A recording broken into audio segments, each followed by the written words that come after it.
Hello বন্ধুরা, প্রিয়া ইপসা কিচেনে তোমাদের সবাইকে স্বাগত। আজকে তোমাদের সাথে শেয়ার করলাম মূলো পাতা বাটা রেসিপি।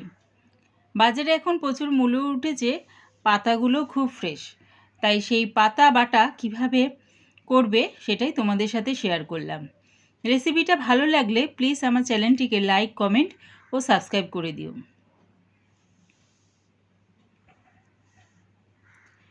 দেখো, এই মূলো পাতা থেকে পাতাগুলো আমি খালি ছাড়িয়ে নেব, আর ডাঁটিটা নেব না। তাই এইভাবে পাতাগুলো আমি ডাঁটিটার থেকে ছাড়িয়ে নেব।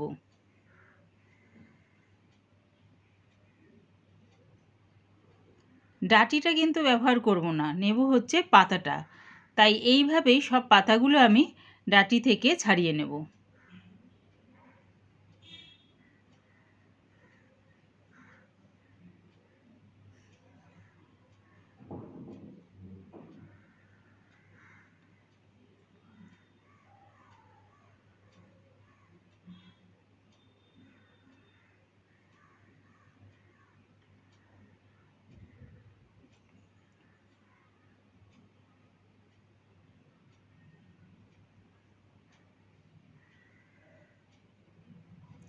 সব পাতাগুলো আমার ছাড়ানো হয়ে গেছে, ছাড়িয়ে ভালো করে ধুয়ে নিয়েছি।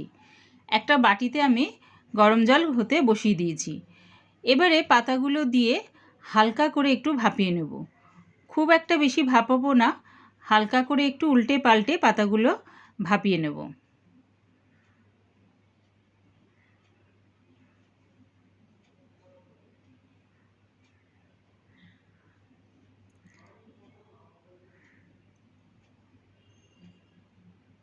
পাতাগুলো আমার ভাপানো হয়ে গেছে।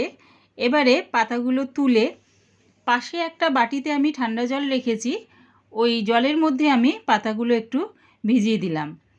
গরম জল থেকে পাতাগুলো তুলে সঙ্গে সঙ্গে যদি ঠান্ডা জলে ভিজিয়ে দাও, তাহলে পাতার যে সবুজ রঙটা রয়েছে সেটা ঠিকঠাকই থাকবে। তাই ঠান্ডা জলের মধ্যে আমি পাতাগুলো রেখে দিয়েছি।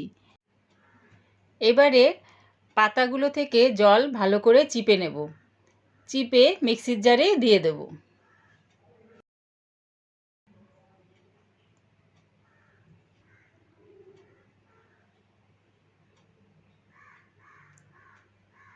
দেখো, এইভাবে পাতা থেকে জলটা আমি পুরো চিপে মিক্সির জারে দিয়ে দিলাম। দিয়ে দিচ্ছি দুটো কাঁচা লঙ্কা। এবারে এটার একটা পেস্ট বানিয়ে নেব। পাতাটা দেখো ভালো করে পেস্ট করে নিয়েছি। এবারে কড়াই দিয়ে দিলাম 1 চামচের মতন সর্ষের তেল। তেলটা গরম হয়ে গেলে ফোড়নের জন্য দিয়ে দিলাম কালো জিরে। কালো জিরেটা দেওয়ার পর যখন দেখবে সুন্দর একটা গন্ধ আসছে, তার মানে ফোড়নটা আমার ভাজা হয়ে গেছে। তারপরে দিয়ে দিচ্ছি মূলো পাতা বাটা। মূলো পাতাটা দিয়ে ভালো করে তেলের সাথে আগে মিশিয়ে নেব। এবার দিয়ে দিলাম স্বাদ অনুযায়ী নুন আর সামান্য একটু হলুদ। নুন আর হলুদটা দিয়ে পাতাটা ভালো করে ভাজা ভাজা করে নেব। এই যে পাতার মধ্যে জলা ভাবটা রয়েছে, এটা একদম শুকিয়ে নেব। তাই এইভাবেই কড়ার মধ্যে নাড়তে চাড়তে লাগবো। দেখো, জলটা একদমই আমার শুকিয়ে গেছে পাতাটা থেকে। রেডি হয়ে গেছে আমার মূলো পাতা বাটা। আমার এই মূলো পাতার বাটা রেসিপিটা পুরো দেখার জন্যে প্রিয়া ইপসা কিচেনের থেকে তোমাদের সবাইকে অনেক ভালোবাসা রইল।